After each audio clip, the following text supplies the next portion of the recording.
As a copywriter, this fact crushes me just a little bit. And it's that most customers are not actually reading your product pages, and instead they're just judging your photos.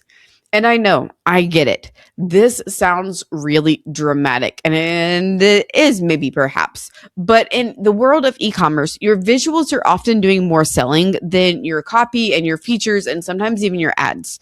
If the customer cannot quickly see what your product actually is, how it works, whether or not it fits into their life, they're probably going to keep on scrolling, or they're going to go to one of your competitors. So in this episode of Humans of Growth, I'm joined by Liz, the CEO over at Soona, to talk about why visual content has become one of the biggest growth levers in e-commerce. And while we talk about visual photo shoots and product photography and UGC and Amazon and why brands need content that works across different aspects of the marketing funnel, this is really a conversation that applies to service-based businesses as well, to local businesses. If you own or market a business, yes, this conversation is e-commerce related, but this applies to you because at the end of the day, our job is to help customers see themselves using and engaging with our products and services before they ever click the buy button. So with that being said, let's jump into the episode. Liz, welcome to the show. Thank you for having me, Allie. So, Liz, I introduced a little of the professional side of you, but in a sentence or a story, who are you as a human? What's bringing you joy right now? Well, I think, first of all, I always think of myself as a creative first and a founder second. And I think that's probably one of the most important parts of my identity is that I spent the first 10 years of my career in production as a professional creative person. And before I started being a founder, before I started entrepreneurship, that was my heart. That was where my heart always was. And as a result, what's bringing me a lot of joy right now is I've actually just finished a book called Fame Sick by Lena Dunham. And I loved the book. I thought it was like a great industry read, but it was also a great read as a woman. It was a great read as a writer, as a creative person. I find her to be really provocative and interesting. And in general, actually, what's giving me a ton of joy in 2026 is reading. I'm a voracious reader, but this year I feel like it's been especially intense. And I have a hack for people for how, if you want to become like a really good reader, somebody who reads a lot. Yes. The thing you have to do, so you have to do it in sets. You have to read books in sets of threes. A lot of people will just like pick one book and then they will just like try to finish that one book. But actually, what I have found is if I read like a memoir or kind of a juicy sort of book first, then I read a business book. So I read Fame Sick. That was like in my most recent set of three. I read Fame Sick. That was like a juicy one. Then I'll read a business book. I read Reset by Dan Heath, which I also really recommended. Great book about resetting culture or resetting your approach to problems. And I finished that book. And now I'm on my third book of the month, which is a book called Heir Apparent, which is about the royal family. And so like I will kind of like mix it up with like something kind of like juicy and provocative, something very businessy, and then something kind of historical or bigger picture. And that set actually makes it so that you, one, never get bored of reading. Two, you find yourself kind of like excited for a change of pace in between all these different types of books. And three, your brain actually works really well in sets of three. Three is like a magical number in art, science, math, everything. And so I often find that if you can find sets of three in your life, you actually will pick up the habit more intentionally. And so it's a habit former as well. So reading is giving me a lot of joy. Okay, I love that. Are you like a morning reader or like at night sort of reader after the kids have gone to bed? I'm a morning reader, yes. So I have an 8-month-old. And so when he wakes up in the morning and sort of starts his day and has his first bottle and is sort of like in my arms, waking up for the day, I'm reading. And that's like a really great time to get the day started with a book. Oh my gosh, I love that. And I'm assuming you're physical books, not audio books. It depends. Like I will go back and forth. Especially when I read business books, actually, I will listen to the audiobook and hold the book in my hand at the same time. Helps me kind of connect the dots a little bit better. If I'm reading like a really heavy historical book or something, I have to sit and read the book. But then Lena Dunham's book, I actually did choose to do the audiobook because I wanted to hear her VO. So I'll kind of go, I'm all over the place. I'm Okay. agnostic about I love that. I love a good audiobook that's like business, but it kind of just feels like listening to a podcast at that point. That's true. Yes. And there are That's some that kind are of really, really good. The Adam Grant books are really good because he's also a podcaster. So if you ever get a chance to do one of his audiobooks, those are really okay. good And I'm ones. assuming he did his own voiceovers. He did. Yes. Almost all of them. See, I love it when it's like the actual author does their own voiceovers and not we paid somebody whose voice I've heard 7 other times elsewhere. Mm-hmm. That's the audiobooks that I can get behind, and they're fewer and far between, more than we realize.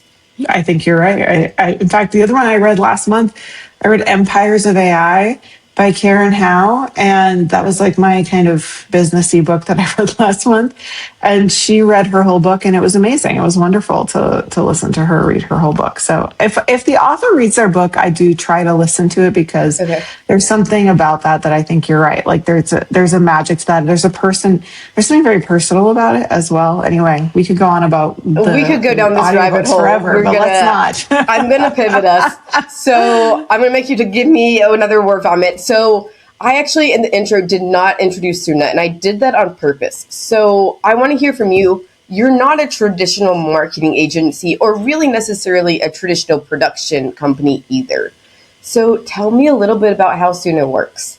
Absolutely happy to.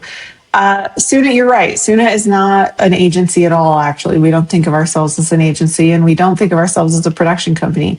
We think about ourselves as a platform for content creation. And what that means to us is every single thing that we interact with on the internet, whether it's an e-commerce store, TikTok, going to Amazon, the way we make decisions about what we want to buy, what we want to interact with, what brands we become a fan of is through the visual. The visual medium is actually about 90% of the purchase decision making process for the vast majority of consumers.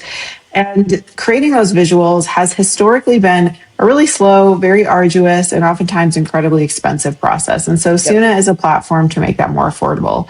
The way we do that is we give brands a technology platform for planning their content creation. So think about all the pre-production steps that you're used to doing. Things like, what's the right shot list for Amazon? How do I get the right mix of content for TikTok? We take all that away and we make it very easy to plug and play, very popular formats, recommended formats, the best formats, so that you can pre-select the content type you need based on where you're trying to market something and what you're trying to market.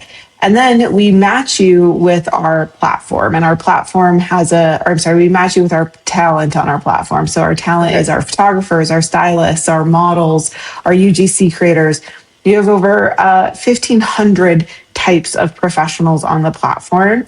And we match you to the people who are best for you. So that can be, the right makeup stylist who's exceptionally awesome at developing, brilliant swatches for imagery. It could be a photographer who specializes in food.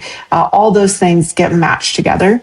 And then because we do that, we also offer brands then the ability to either join their shoot in person or join virtually. And they're really one of the biggest innovations behind Soona is that we've pioneered something called the virtual photo shoot. We are all working all over the place all the time, trying to get a lot of things done. And if you spend any time in the production industry, you know that these long all day shoots that take up sometimes many, many days of your work week, they can be kind of all consuming. And so what we decided to do is we decided to give brands visibility into their photo shoot, visibility into the camera actually, so they can see every single photo and video as it's created in real time from their creative team.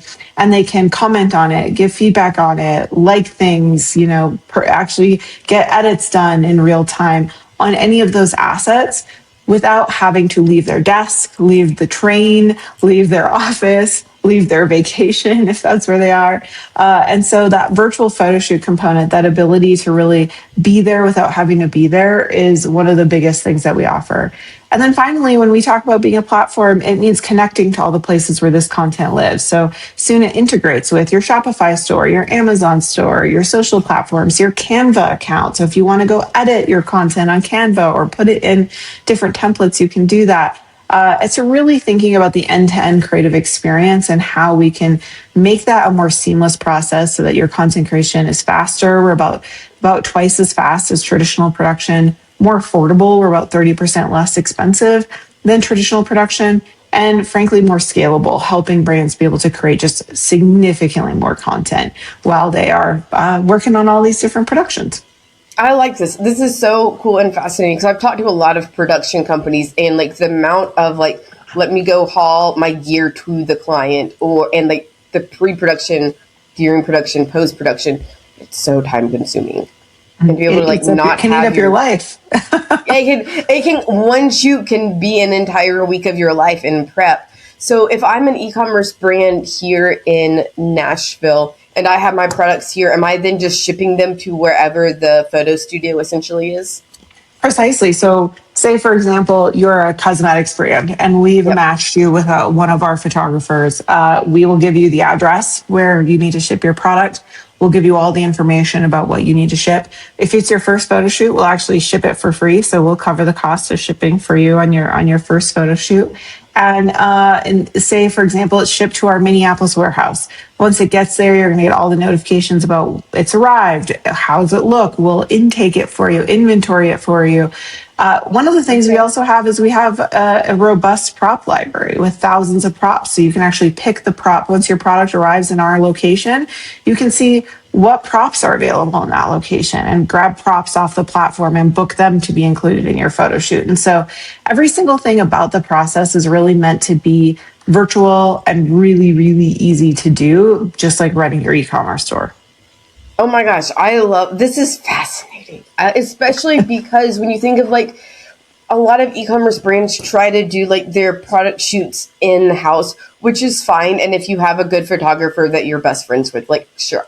But yes, being able to pull in like all of the props, because I mean, I used to do a ton of photography, not in the product space, but it's like, okay, now I'm going to Walmart and Target and Dollar General to go get how many hundreds of dollars in props for XYZ photo shoot that I'm then going to use once, and then because I technically took the tag off them and shouldn't ethically return them, I'm not stuck with. Yes, it's true. I mean, production is incredibly expensive. A lot of people don't realize, Soona does not charge for things like our prop library. We do not charge for our sets. We do not charge you studio time. We do not charge you for equipment rentals. All of these things are included in becoming a user of Soona. And so, when I was in my professional creative production career in the early days of my career, let's say, for example, this actually whole thing started because a friend of mine said, hey, I'm starting a Shopify store. Would you take some pictures for me? And I was like, okay, I got to go rent a studio. Well, there's $1,000 to rent it for 4 hours. And I got to get a specialty light to be able to capture this product and the kind of style that they're looking for. There's another $300 for that rental. And then I got to your point, this happened to be a food product. I got to get some fresh food and fresh ingredients to show with the product. And that there was another $100. And I've spent over $1,500 before I've even taken a single picture. And that's normal. That's how the industry has worked for a really long time. Soona really inverted that model. And what we wanted to do is we wanted to say, we want to give you as much of this as we can, inclusive of becoming a user of the Soona platform. Costs $69 a month to be a Soona member. Hey guys, real quick, this episode is sponsored by Parison Network. Parison Network is a matchmaking service that connects businesses to marketing agencies that will actually get you results. There's over 50,000 agencies in the United States alone, and picking the right one can feel, pretty impossible. Parison Network simplifies the entire process by doing all of the vetting for you. From the initial agency search to interviewing and vetting the top marketing agencies to getting proposals and helping you with the discovery call, Parison Network does it all. This way, you end up partnering with a marketing agency that actually delivers outcomes, not empty promises. If you're ready to stop wasting money on marketing that just doesn't work, visit ParisonNetwork.com and get your free agency search started today. That's ParisonNetwork.com, PERISSON network.com. To use all of our integrations, all of our tools, have unlimited access to our prop library, have unlimited access to our 7 production kitchens, our 5 production living rooms, our 3 production bathrooms, anything and everything you can humanly sell, we've got a set to show that off, right? Gosh, And so I love it. for $69 a month, that's a bargain. You're going to be able to get any kind of creative environment. Plus, on top of that, you have access to this incredible talent directory. And so that's another thing. Say you want to have a model show off your product. Well, how did you find a model? Well, I got to go ask a friend to model for me, or I got to model myself. Or if I want to invest, I have to go actually, inquire with a talent agency. And a lot of people don't realize, to work with a talent agency, you're going to have to pay a full day rate to that model. In most markets, starts at $1,200 a day plus the agency commission of $1,000. So you're in $2,200 on that model fee. At Soona, you can book a model for $149 an hour. And these are people that we have vetted, that we have photographed ourselves, that we have made sure can show off your product. These are all things that we just wanted to inherently take a different approach to and say, hey, if we make really great content, our incentives should be aligned. We should be able to show you that we can do really great work, give you all the things that you need, support the overall economics of the business, of course, but really create a situation where you're walking away with great content for your business, and we're walking away with a great business model that allows us to scale these services across many, many, many customers. I love it. So speaking of UGC, a lot of brands think of UGC primarily in the context of social media, but it tends to influence the entire customer journey. For marketing leaders, what should they be thinking about using UGC for outside of organic and paid social media? UGC has changed a lot. It started definitely, you're right, as a social only sort of extension. And actually, it's interesting. The history of this category is really an offshoot of influencing first. Influencing and celebrity endorsed content creation was first. Then there was this realization that actually real people have a higher likelihood to purchase from someone who looks like them, sounds like them, lives like them.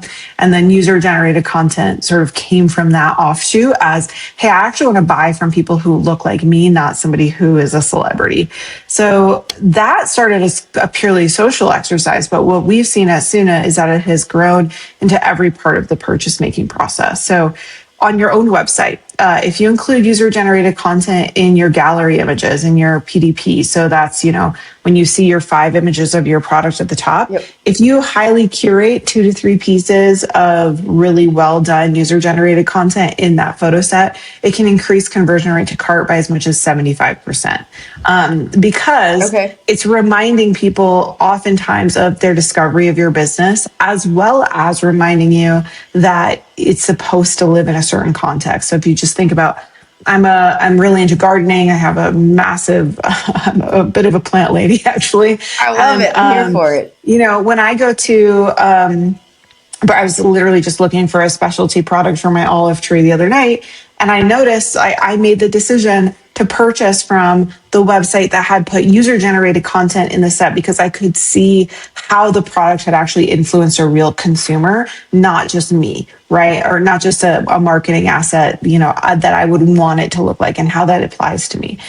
So that gives you a perfect example. Another example of where UGC has become really powerful is actually in third-party retail. So that's when you are launching into Amazon, when you're launching into Walmart, when you're launching into Target. When you start moving into that big box retail, user-generated content is increasingly becoming a way to set yourself apart from the standardization that kind of exists across all of those retail platforms. Every single retailer has kind of their tried and true, totally tested set of content that they want you to create to be able to sell on those platforms. You need to check those boxes. But to create that differentiation of your products, you then need to be thinking about the next thing. User-generated content can play a huge role there. We worked with a brand recently that started implementing user-generated content, just one piece of user-generated content, kind of before and after content in their Amazon listing sets, improved purchase rate by 11%, right? So if you just think about what does that incrementality of user-generated content do? It again creates that high conviction from a consumer that somebody who looks like them, sounds like them, lives like them is also getting value from your product. So user-generated content isn't just for social, it's also for point of sale, it's also for creating these kind of high conversion moments. Yeah, and I think the use of UGC at the point of sale, especially on places like Target and Amazon, because if I'm looking for like headphones on Amazon, all these headphones look exactly the same, and you're mostly competing on price plus maybe a little bit of feature differentiation. But as I'm flipping through trying to figure out what's the difference, subconsciously I'm going to choose the one that has the human in the image. Or if I'm looking at like a new vacuum or something that where scale and size matters to me, like it makes such a, I think it makes such a difference and more than we realize. An 11% like lift in conversions, that's thousands upon thousands of additional dollars in revenue for you simply by having like one or two additional photos.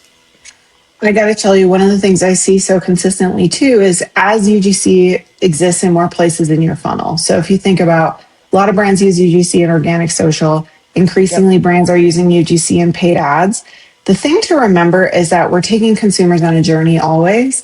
And so having UGC at the point of sale, whether that's on your website or in a third party retail website, it actually just reminds them of the context with which they discovered your product as well. And so it is creating Okay. this longer term buy in, right? So maybe they first thought about your headphone product when they got a targeted ad on Instagram. And then maybe they saw some organic posts from user generated content on TikTok. Then they got to Amazon and they saw your product on Amazon. And again, they're clicking around, they're comparison shopping, but then they see that UGC. It's in whether or not it's conscious, you're remembering there's a through line. There's a through line of conviction that's forming through all this different creator led media. And I think that's the thing that makes UGC especially so powerful is that it actually has the power to tell a story in a way that marketing content traditionally has done, but it's a new Yep. kind of story. It's a more human story that I think we're all really craving right now. Yeah, so going back, you have multiple points of sale for a single product. You have their native website, you have Walmart, you have TikTok Shop, you have Amazon. How does the UGC that you put at these different points of sale and also across different channels like Facebook, Instagram, you name it, how should that be changing? Because you did mention earlier, I think at the beginning, that's like these are the photos that perform best per channel, I think. Yeah. So we'll just use Amazon as an example because it's the one that I probably get asked about the most. And it's the place that I think the vast majority of brands are all trying to crack all the time. So Yep. I often say that Amazon is kind of, it's both a black box and totally transparent. And what I mean by that is Amazon's actually quite clear about what kind of content they want you to use. They want you to use content that shows the product at scale. They want you to show content that shows a human in the image. They want you to use content that shows comparison, i.e., before and after, before I use the product or after I use the product, if that's relevant. These are all things they're quite clear about. But what's not always clear is then how that pertains to your category. So how can you Okay. creatively apply those ideas to whatever you're selling? Say that's a kitchen appliance or a home good or a children's clothing item, right? Like you've got to figure out how to make that relevant to your particular category and your particular business model. And so what I often say is that when you're thinking about how to come up with this content sets, your plan should be first, how do we honor our brand given this set of rules? And what is our brand about? Is our brand about, fun? If our brand's about fun and if our brand's about colorfulness, then okay, great. We're going to lead with fun and colorful images, whether that's our Amazon content or our user generated content. That should fit the brief. Second, then it's got to be about how do we be as complete as possible in explaining and checking the boxes for a retailer like Amazon. The more you give Amazon to work with, the better. You don't want to actually be skimpy when you're using something like Amazon. The reason is that to your point, you mentioned, consumers are comparison shopping. They're oftentimes, making decisions both on price and these sort of like micro comparisons that they're doing. They're also oftentimes able to discern those comparisons almost exclusively based on those image sets. The vast majority of consumers are only reading about 10 to 15% of what you've got in that Yep. long block of copy. And so your images have to do a lot of work. So if your features, for example, let's say that you're a home good product, you've got to be able to call out what is the scale of the product? How many inches is the product? What's the dimensions of the product? You should be calling out what are features of the product. Is it rechargeable? Do you plug it in? Does it, have a solar battery? All of these things. These are things that you should call out in your image set. And these are not things that you would maybe do on your own website, right? On your own website, you're Right. probably not going to put the dimensions. You're probably not going to put crazy call outs to every single feature for how your product is powered.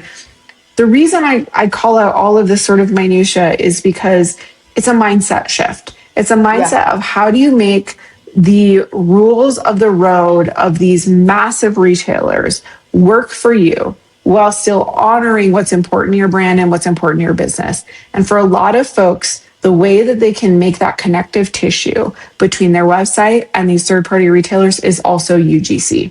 It's being able to use that same UGC, those same types of creators, that same kind of focused consumer. So if you say, for example, a dad in his 40s is your target consumer, having that image of the dad in his 40s across all your media sets can be that connective tissue that helps to make everything come together.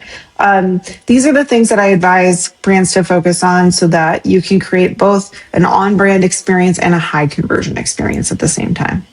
Yeah, and I think it's interesting with Amazon, like they do have a lot of guidelines of you have to have XYZ in the photos. And as you're talking, I'm thinking of like, yeah, I very rarely, unless I'm looking at like tech, I'm going to read through any of like the big blocks of text that they have. It's like, I'm just looking for like what's in the images and what's the text.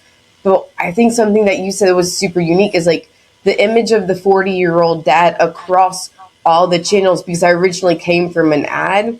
That's what reminds me of like, this is how I got connected to this product in the first place. Exactly. While still having to adhere to like the Amazon brand standards, for better lack of terminology. That's right. Mm-hmm. So with that being said, Amazon is a super competitive place. What should a marketing team be looking at when they're auditing their top 3 competitors? In Amazon specifically? Yeah, let's start with Amazon. Okay. Well, one of the things I always tell people is that when you're looking at your competitors on Amazon, the first thing you want to do is you actually want to go look at their user reviews and the user submitted images. It's going to give you a clear insight into where people are happiest with their product and where people are least happy with their product. And where people are least happy with their product is your green space. In other words, if you discover that, every single one of your competitors have a lot of unhappiness around, let's call it the color of the products or the available SKU of variants of patterns or prints. That's an opportunity for you to focus on how are your colors different, how are your prints different, showing as many of your colors as humanly possible. So it's almost reverse engineering and saying, where my competitors, consumers are least happy, where can I make them most happy? And how do I show that in my visual set? Second thing I always recommend is the power of people. There's a dearth of brands who have invested in human-led imagery in their Amazon storefronts. Whether that's fashion, whether that's footwear, whether that's home goods or supplements, CPG, because it is only a recommendation from Amazon that you include an image of a person. It's not a requirement. The vast majority of brands will go askew of that recommendation and just do the easiest thing, which is not include a human person in any of their images. What I see time and time again is brands that invest in, a real human in a real kitchen using that home good. A real human with a real body trying on that shoe, a real human with a real body, using that supplement or using that fitness product. It almost is regardless of category. On Amazon specifically, anywhere from 17% to 27% lift by the inclusion of a real human. A lot of folks will try to cheat this by sort of just like photoshopping a human in or using AI to put a human in. What I'll tell you now is because of recent legal changes in the state of New York, every single one of those AI generated humans will need to be labeled as AI. And so I don't think consumers actually want that. I think consumers want to see a real consumer using the product. And so investing in that imagery that shows a real person using your product is the second way that I'd stand out from the competition. And then the third way that I'd stand out from the competition believe it or not, is through the use of video. And today, only about 19% of Amazon stores implement video with any kind of consistency or scale across their stores. It is a wide open green space. And video, we know from many, many A/B tests, regardless of category, but especially high in electronics, home goods, gifts, toys, anything that's sort of considered like a nice to have purchase, not a have to have purchase. Yep. Video in those categories improved conversion rate by anywhere from 9 to 13 points. So we know that video helps people make purchase decisions, helps them decide when they're comparison shopping if your product is a more complete product, if you will, for what they ultimately want. So implementing video, and it doesn't have to be complicated. It can be anything as simple as an unboxing, right? Somebody just unboxing the product, showing how the product works. It can be an assembly video if you have a lot of assembly or you have a lot of, preparation that has to be done for the product to be used. If you're in fashion, it can be as simple as a walk video, a model walking with the product to seeing how the product moves or flows. Any of these things can really just help confirm what the purchaser wants to do or whether or not you're the right thing for them. So those are the three things: reverse engineering your areas of opportunities, focusing on real humans in your images, and then adding video where you can. I love it. And I think it goes back to humans buy from humans at the end of the day, where we do, especially the more tech becomes prominent, AI becomes prominent, we want to buy from people we know, like, and trust, that people are relatable. And by having people in your content, you fill that relatable space within the e-commerce industry. Absolutely.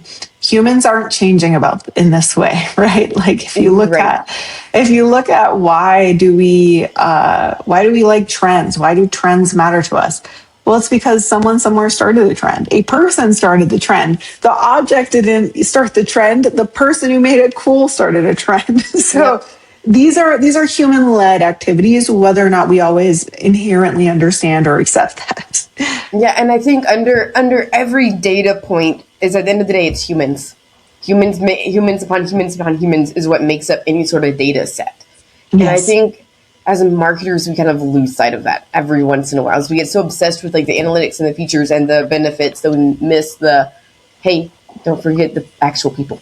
That's right. So I'm going to flip a little bit, and we're going to go into rapid fire.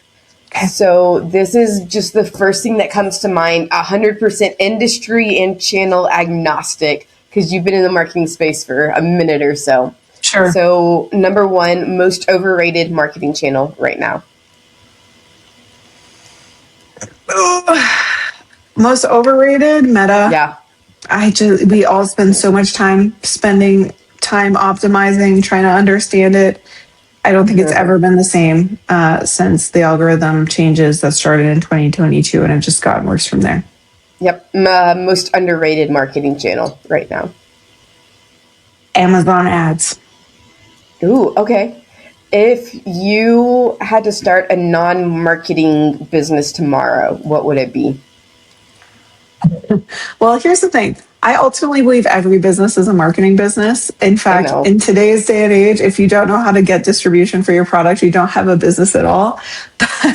Yeah. But that aside, if I was to start a business just for the fun of it and just say, like, well, because I'm excited about it or enjoy it, I'd probably start a flower shop. Oh my God, I love that. Okay, you have $20K to spend on marketing for the flower shop. What are you doing with the $20K? First thing I'm doing is that I am hosting a really large party at the flower shop. That's going to be designed to get people to create content, talk about the company, post social posts, share more information. Second thing I'm going to do is I am going to invest in an SMS platform and an email platform and really focus on building my SMS and email list. Third thing I'm going to do is probably build out as best as I can my initial kind of like geo awareness. So that's going to be, getting my Google up to speed and actually starting to build out the framework for recommendation in LLMs. So, every single time somebody's asking for a flower, how do I start building the content and the information required to get LLMs talking about my flower shop? I love it. What is one marketing hill that you will die on? Email still works. Yep. Best marketing campaign you've ever seen? I'm a little biased because I think, as I'm an investor in this company, but there's a company called Half Days, which is a women's sportwear brand. And Okay. they have been doing these things called mountain meetups for the last 6 years, where Okay. women who want to go, so for women, going hiking, being outdoorsy, oftentimes it can be a little bit scary to go on a hike by yourself. And so they do these things called mountain meetups, where in the summer it's hikes, in the winter it's skiing or skating. And women get together and go do these outdoor activities. And it's a great way to create a lot of passion, activation around the products and the business. But then the founders also show up wearing the products, talk about the technical aspects of the products. And it creates an incredible amount of organic social content for them. And so I see it as a great way to build. Community is an overused buzzword, but I actually think what people are looking for underneath the word community is they're looking for activated consumers that will get off their butts and go do something. And Yep. so I think it's a really powerful showing of how activating consumers can look. Awesome. I love it. So, Liz, thank you so much for coming on the show today. If people would like to connect with you further, what's the best way for them to find you? Well, I would love for them to do three things, if that's okay. Power of Let's do threes. it. One, I would love for them to go to Soona.co/newsletters and sign up for our newsletters because we write really great newsletters. Specifically, I write one on the first of the month, every month, about trends that I'm seeing in e-commerce and marketing. So if you're looking for good insights, free insights you can use on e-commerce and marketing, please sign up for the newsletter. Two, please go to our social media accounts at Soona Studios and follow us. And three, I would love if you connect with me on LinkedIn. It's just Liz Giorgi on LinkedIn. I write as much as I can and post as much as I can on LinkedIn with free advice. And sometimes I'll try to be a little bit provocative once in a while too, just to keep it interesting. Okay. I love it. For everyone tuning in today, thank you so much for joining, and we'll catch you on the next episode of Humans of Growth.